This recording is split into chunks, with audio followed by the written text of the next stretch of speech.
Lo Spietato, or The Ruthless. Today, this is our movie review. The movie just came out from Netflix a few days ago.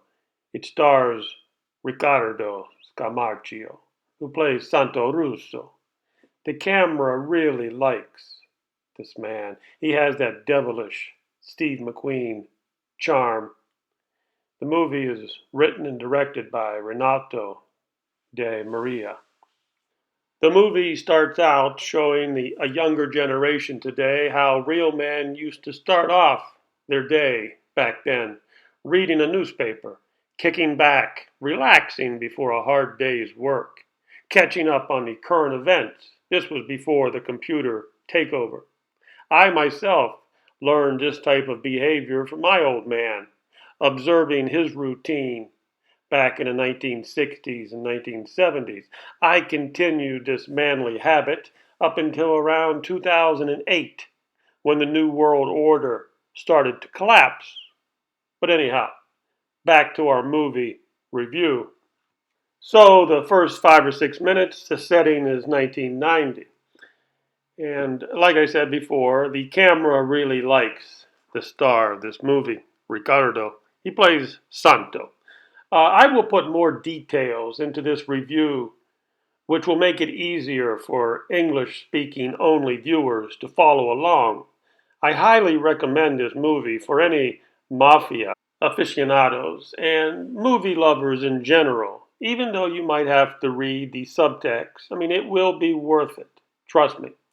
Like I said, the movie starts out in 1990. It's about a mafiosi gangster starting out his normal daily routines when it hits a snag. But let me go back for a minute because this really is a walk down memory lane here for us guys who lived the 1980s. I mean, it's hard to believe it was over 30 years ago. But this gives us a glimpse of how men acted and obsessed over things like watches. I mean, watches were a big deal. Of course, the Rolex was the creme de la creme. And in this scene here, you see him. He's got how many watches he's got there? He's got over 10 watches, and you know these are the best watches available.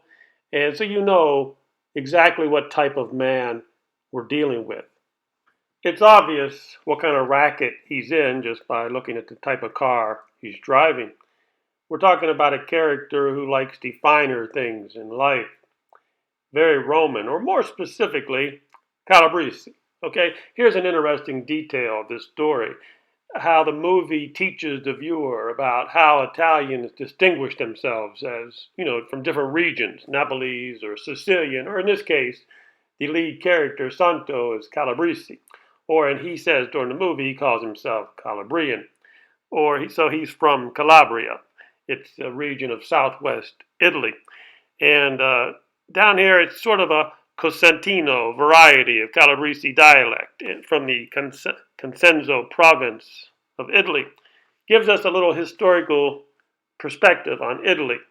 Because in America, in the Mafia movies in America, we normally focus on the Sicilian. Gives us a different perspective and attitude. And make no mistake about it, I mean, this movie is about attitude and where it will get you, or more importantly, where it won't get you. I mean, these hooligans are not going to heaven, but that's not going to stop their women for praying for them. I mean, you really cannot tell a story like this without bringing in the Catholic religion in on it. So up until this point, 1990, he has had relatively good luck in his criminal career. I mean, there are some setbacks we will learn later on as they go back in time. But like I said, he's driving a pretty fancy Italian sports car. He has the finest watches, has all kind of money. I like this scene here where you got the carefree, ruthless Santo, and he's knocking on one of the new import cars from London, and his partner in crime is nervous that he might scratch the merchandise. So he says, "You know what? You kind of remind me of Dustin Hoffman in Rain Man." And of course, his partner in crime has never seen the movie, and he says, "Well, what's it about? I mean, what are you talking about?" "Well, yeah, Dustin plays a retard." So that's a pretty funny scene. And of course, here you got his look when the Turks have fined him. This is the kind of look, like I said, he's a carefree, ruthless criminal. And this is the look he has when the Turks find him. I'm not going to tell you exactly why they're looking for him, but he said, hey, things like this happen. I'm sorry. He's dealing with international criminals. And this is how the movie begins. Now, most people may not notice in the beginning of the movie, the Turks call him Johnny. Well, remember, his real character's name is Santo Russo. The Turks threaten him, pay us for the gear that you owe us. And the gear, they're talking about drugs, heroin, and we'll get into that later. But they threaten him, and Santos says, oh, hey, there's not much to say here. They all have to die. And this is the first time that we hear him say the French term, ça va sans dire. Again, ça va sans dire. It's French for that goes without saying. I used to hear that a lot back when I was growing up back east. People would say, yeah, that goes without saying. Now, even though I believe this is a French phrase, I think it goes well into the Cosentino variety of Calabrese dialect of how the people from the Cosenza province speak. Think about it. You're talking about sometimes they speak in a judgmental way, but it's in a funny way. Judgmental comments, but it's meant to be funny. The Calabrese way. Think about it. Like she says something, you might hear the old man would say something like, oh, look at her. Look at her, she's dressed like a $3 hooker. Or they'd say something like, or today, if these old school guys were still around today, they would say something like, hey, what are you buying a $5 Starbucks coffee for when you can make it at home for 50 cents? Well, anyhow, let's get back on track. So like I said, I think most people are going to like the main character here. Santo, he comes off as a likable fella. Even though he is a criminal, he does some ruthless, murderous things. And he's got that Steve McQueen bad boy image going down pretty good. Not the last time you're going to hear him say the word Savan Sandir. So then we go back in time. Remember, he hit a snag there. The Turks are looking for some money. So now we go back in time. The movie is going to take you from when he was a young man here and his family left the Calabrese region and they're heading to Milano. And the father's already there. The father has an apartment set up and the father is doing some honest work in Milan. Now, back in their hometown, the father was involved in the Calabrese Mafia, but somehow he got kicked out. And like I said, this is the movie goes back to when he's a kid. So they took a train for most of the trip. Took all day to get from southern Italy up to northern Italy. But he was convinced, even as a young man, he was going somewhere special. As you can see, they have the churches that bring in the Catholic religion into the story. This is around 1967. At the time, Milan, like I said, is in northern Italy. Milano is an alpha-tier global city. The population peaked at 1.7 million in 1973. Here, his father, he's a rough man, speaks softly and carry a big stick. Like I said, he made a mistake and he got kicked out of the mob. So the kid, Santos, says he never really intended to be a gangster, but he saw the gangsters hanging around the neighborhood. He saw how much respect they got, and I guess it just grew on him, the easy money lifestyle. And as the movie progresses, it's the end of 1967. His mother introduces him to this pretty girl. He says their family is coming over for the New Year's Eve dinner, and he's supposed to be there. There's the father of the young girl, and the mother says, yeah, we're having a dinner, and Santo is expected to be there. And the young girl is about his age. And the father says, listen, you screw this up tomorrow and don't bother coming home. The father knows his son he reads his son like a cheap novel. Father's been there before. Comes New Year's Eve, 1967, and of course, Santo's out partying with his friends, and he misses the dinner. You notice the open seat? You can imagine how pissed off the old man is. And he's a man of his word. When he said, if you screw this up, don't come home, he meant it. Well, he actually gets arrested on New Year's Eve. It's a trumped up charge, but it doesn't matter. They call the parents, and he says, he tells the cops, no, I don't know a Santo Russo. So he pretty much disowned him right there. He's a man of his word. The law enforcement saying, hey, your parents don't even care about you. So they lock him up in a juvenile prison for 4 months. He meets one of the main characters of the show. This is his friend, Salvatore Mamone. And they get out together and they become criminals. His criminal career begins. They start off with robbery. Here, him and his friend Salvatore is robbing a clothing store. They get away with it. And they were pretty much setting up a basis for how his criminal career got started. After the robbery, he celebrated at a bordello. I think he's looking at the globe, the snow globe, as like the world is my oyster, and he really thinks it's his thing. So he's going to up his game. He gets involved with the big gangsters, and he wants to impress them. And they're gonna rob a jewelry store. They dress up as cops. His friends in the front seat say, why are you the marshal? And he says, don't worry about it, I'm the marshal. And they say, well, show us your badge. And he said, here's my badge. Pulls out his gun. So anyhow, they go into the jewelry store. It's easy to get in because they're cops. They rough up the employees. They're going to steal the jewelry. You notice here he's roughing up the girl, and he's getting off on this. She's terrified. Let's look at his eyes. After he's done it, you can see the adrenaline, the excitement. You can just see it in his eyes. I mean, pure chaos. He's an adrenaline junkie, and action is his drug of choice. Pure, brilliant acting here. Like I said, this character is going to rub off on you. The camera likes him. Well, they pull the job off successfully. They're getting respect from the older gangsters. They're making their bones, and they're celebrating. They're going to divvy up the loot. He even gets you can look at the adrenaline. They get off on this stuff. They're criminals. He other than the money, even he gets a bonus of a diamond ring, which will come into play later. And as they're going to some sort of picnic celebration where all the Calabrese people show up, and he sees this girl here. Remember her from New Year's Eve? Yeah, she's grown up a little bit. So she tells him, yeah, I cried, and they get to know each other. He says, I got to go talk to my brother. He steps off to talk to his brother. His brother's been roughed up a little bit. Well, Santo's a hothead, and he wants to know who roughed him up. The young kid made a bet. He lost it. So he goes over to size up the gangster who roughed up his brother. And he plays it cool. Like I said, he's just sizing him up. They make a toast. A lot of eye action. They're giving each other the eye. But everything was cool there at the moment. But these people don't forget.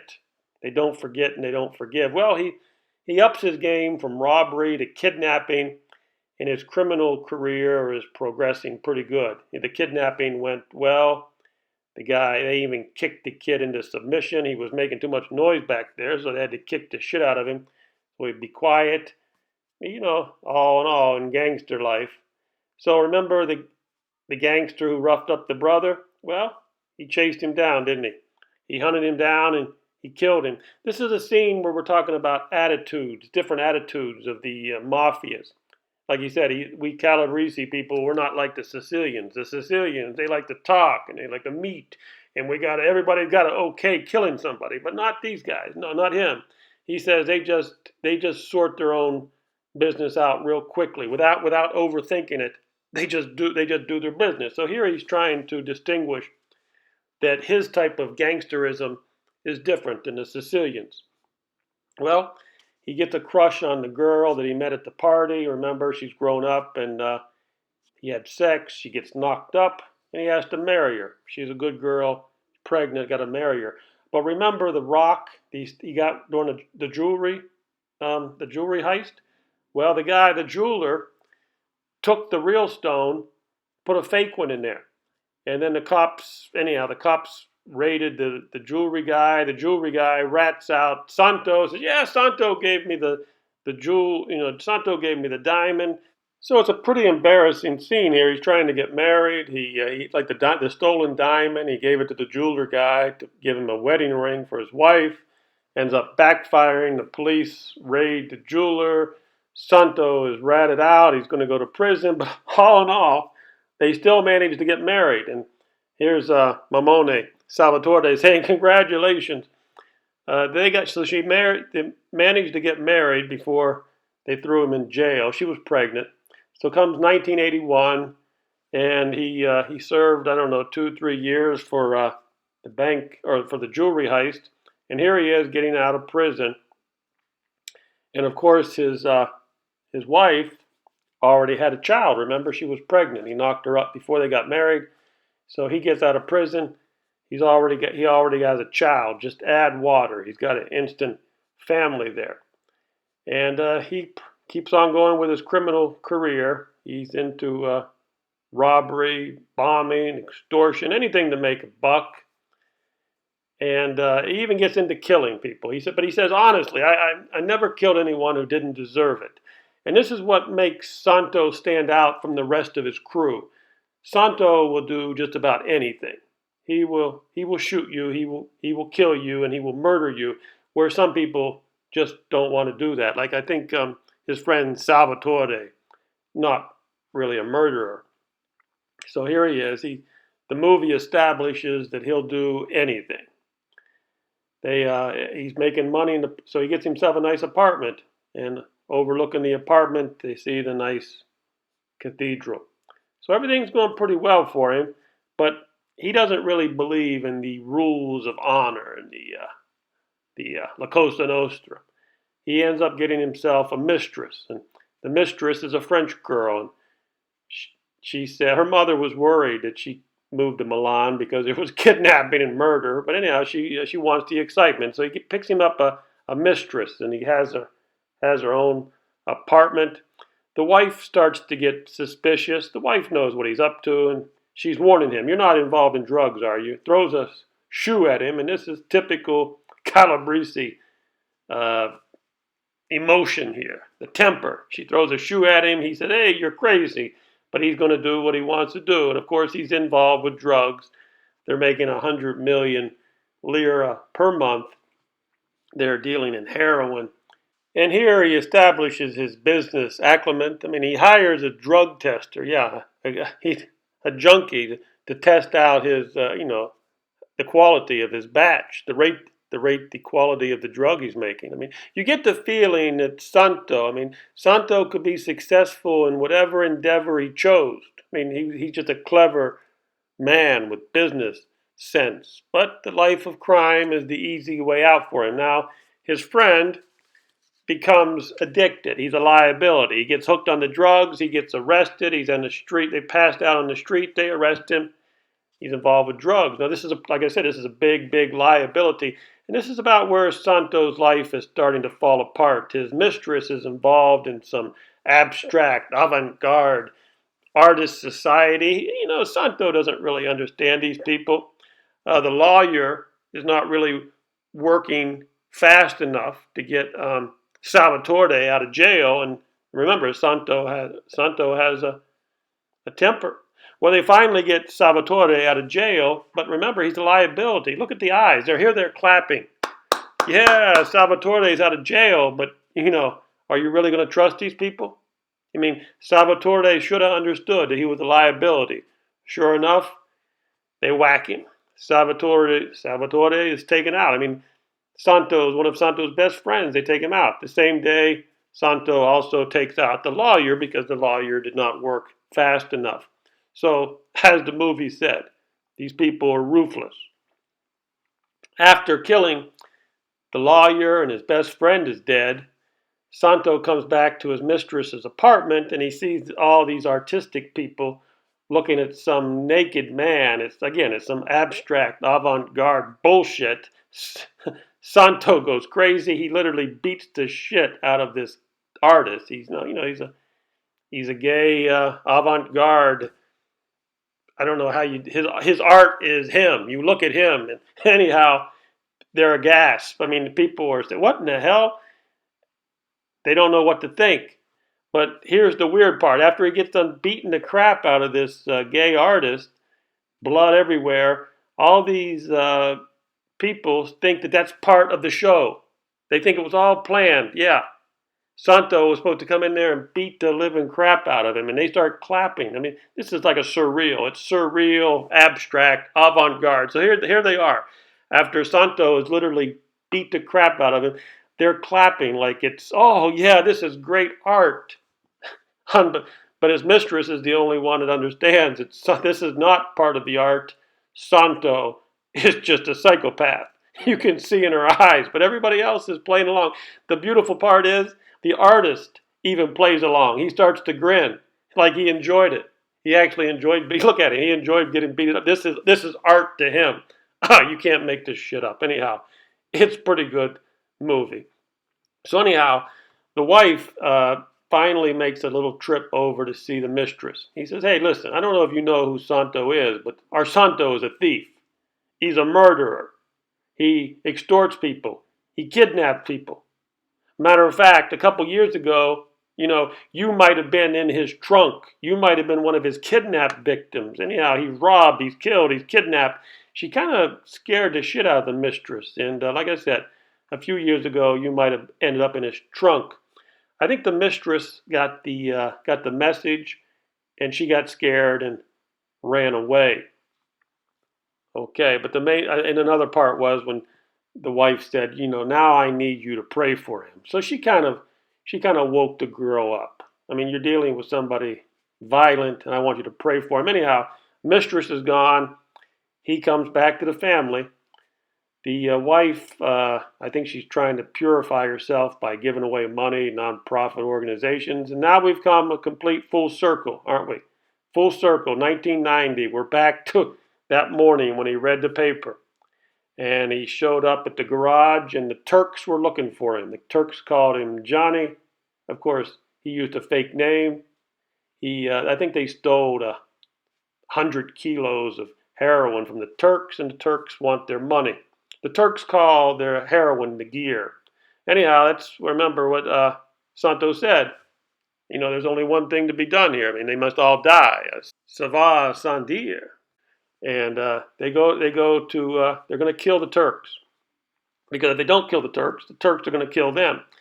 This is where Santo starts to change. He doesn't kill one of the Turks. He lets him go. I don't know, he's getting soft, he's getting easy. But by letting one of the Turks go, the Turk told the cops about the whole situation. Santo is arrested, and he's in jail. So he tells he asked the wife, he's feeling, I don't know, I guess he's getting a change of heart here. He's maybe thinking a midlife crisis. He's thinking, what am I doing here? He asked the wife, do you love me? And she says, ça va sans dire. I mean, that goes without saying, right? Sort of the theme of the movie. I'm not going to ruin the ending for you, but when he's in jail, one of the police guys make a few statements, and they say, you know what, Santo, I think you planned it out carefully to save your own skin. And he goes on to tell Santo, he says, I mean, it's all about cost benefit. And remember, Santo has sort of a business mind to him, profit and loss as usual. Anyhow, he's talking about the logic of Santo. This is a law enforcement guy. And he says, you know what, Russo, the way you think is even more ruthless than you are. So what do you think Santo says? You guessed it. Ça va sans dire, of course. I mean, that goes without saying, huh? This is a great movie.